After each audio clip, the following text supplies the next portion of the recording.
This is a true horrifying story. This story took place in Kuwait in the year 1997. Weddings back then were very traditional in Arabic countries, and they still are. A wedding bridal party would take place in the bride's house before the actual wedding day. In these bridal parties, usually a female band group are hired to play music. You know, ones that play these ancient Arabic music, the ones with the Arabic drums. A very famous female band group were very known back in the 90s named Tagagat Noura. They got a call one night for an inquiry to play at a bride's party. They negotiated the price, prepared for the party, and then got the address. On the bridal's day, this is Noura by the way, her and her team finally reached the house. The house looked very nice. It had many lights outside. There were children playing, women all dressed up. They were greeted by the bride's mother. They were taken to the guest room so they can prepare before playing the music.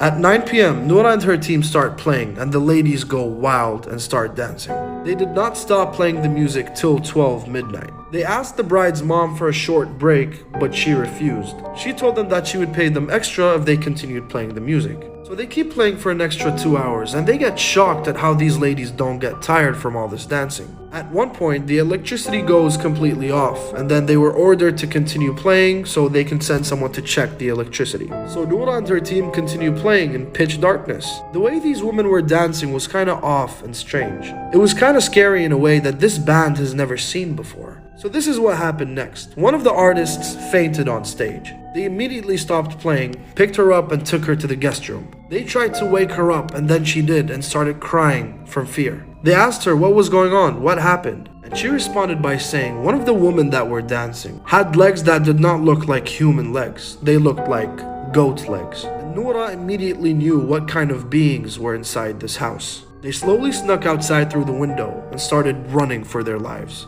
While they were running through the neighborhood, there was a random guy that was walking. He stopped them and yelled at why they were shouting in the middle of the night. They said that they were playing music for that big house and an incident has happened. And the man asked, "What house?" The ladies pointed at the house again.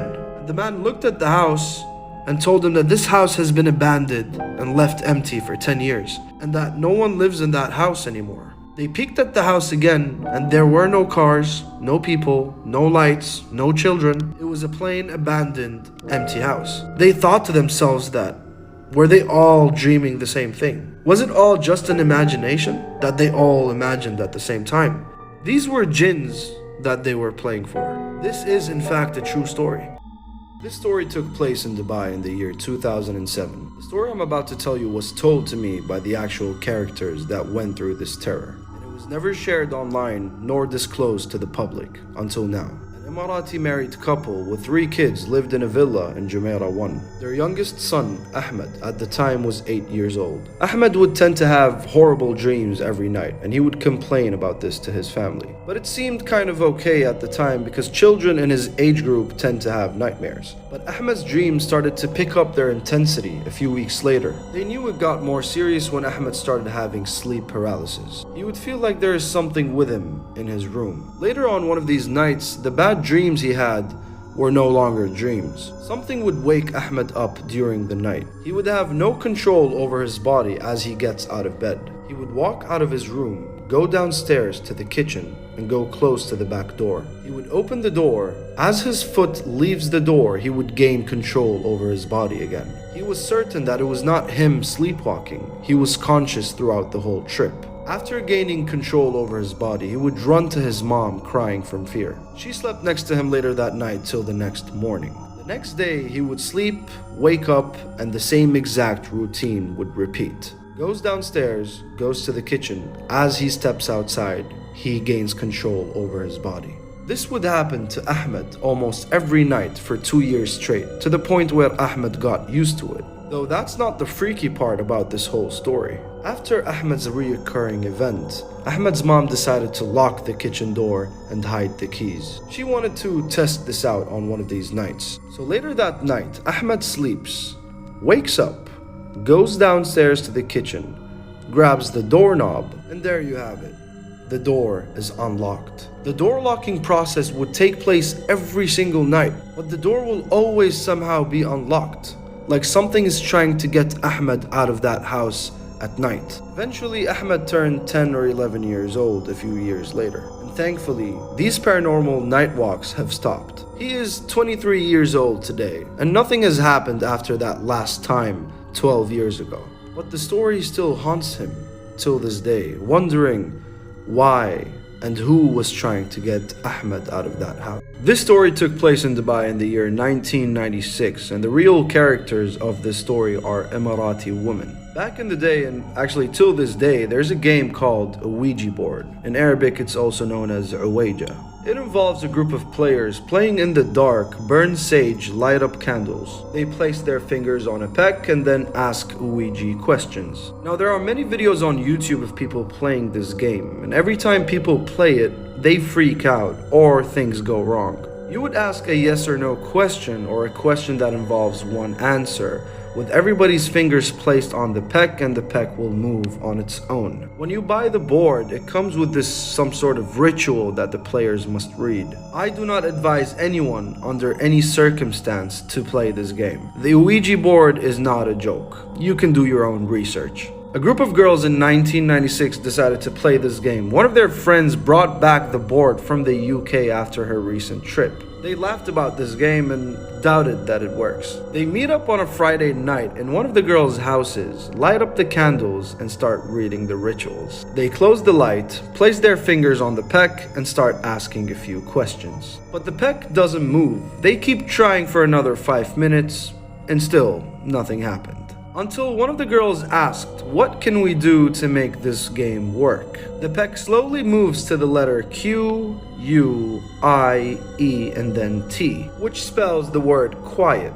They knew that they had to be quiet in order to play this game. They all freaked out when the peck started moving. One of the girls decided to leave, but her friends forced her to stay and play. They started asking yes and no questions to verify this entity's knowledge. Questions such as, "Are you real?"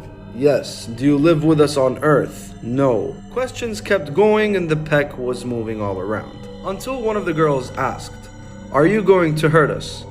"Yes." The same girl asked, "Are you alone?" "No."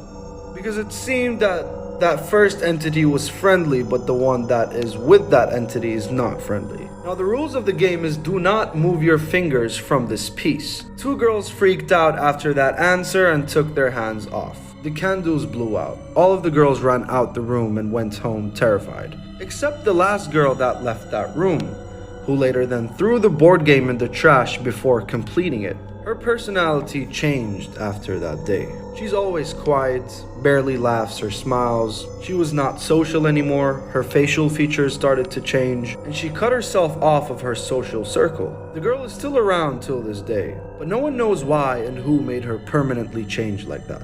The story took place in the year 2019 in Al Ain City, the United Arab Emirates. Mira, a 17-year-old Emirati girl, back then had a 14-year-old sister and a 20-year-old brother that was a police cadet in training. On one evening, Mira's mom was upset with something she did, so she grounded both her and her sister. She took away all their electronic devices, phones, iPads, headphones. On that specific day, her elder brother was reserved back in the training camp, and her father was in Abu Dhabi for work. He only comes back on weekends. So no one was home but Mira, her sister, their mom, and younger siblings. At midnight, the girls decided to go to sleep, so they switched the lights off. As Mira's eyes started dozing off, her younger sister jumped on her bed, frightening Mira, and woke her up.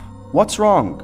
Mira asked her sister. As she was crying, she responded by saying, "Something moved my bed." Shivers went down Mira's spine as she heard her sister say that. She stood up and opened the lights. Nothing was in the room. A few minutes later, they hear someone whistling outside their room door. That same person whistling outside the door goes inside the brother's room and slams the door shut. Now they can't see who it is. They can only hear what's going outside in the hallway. They looked at each other scared and confused as their elder brother was not home. A moment later, the same door outside opens and the whistling continues. It sounded very familiar to these girls, but they were certain that their brother is not home, so they started panicking. They had no phones, no iPads to call for help. They're grounded, remember? The back and forth steps of that person outside the room kept going for a solid 1 hour, and the whistling would continue. Doors outside the hallway would open and close. Mira remembered that she had an old laptop in her room.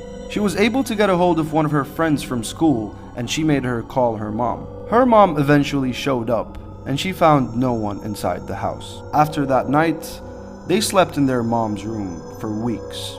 Until this very day, they still live in that same house. And on some occasions, a few paranormal events would still happen in their home.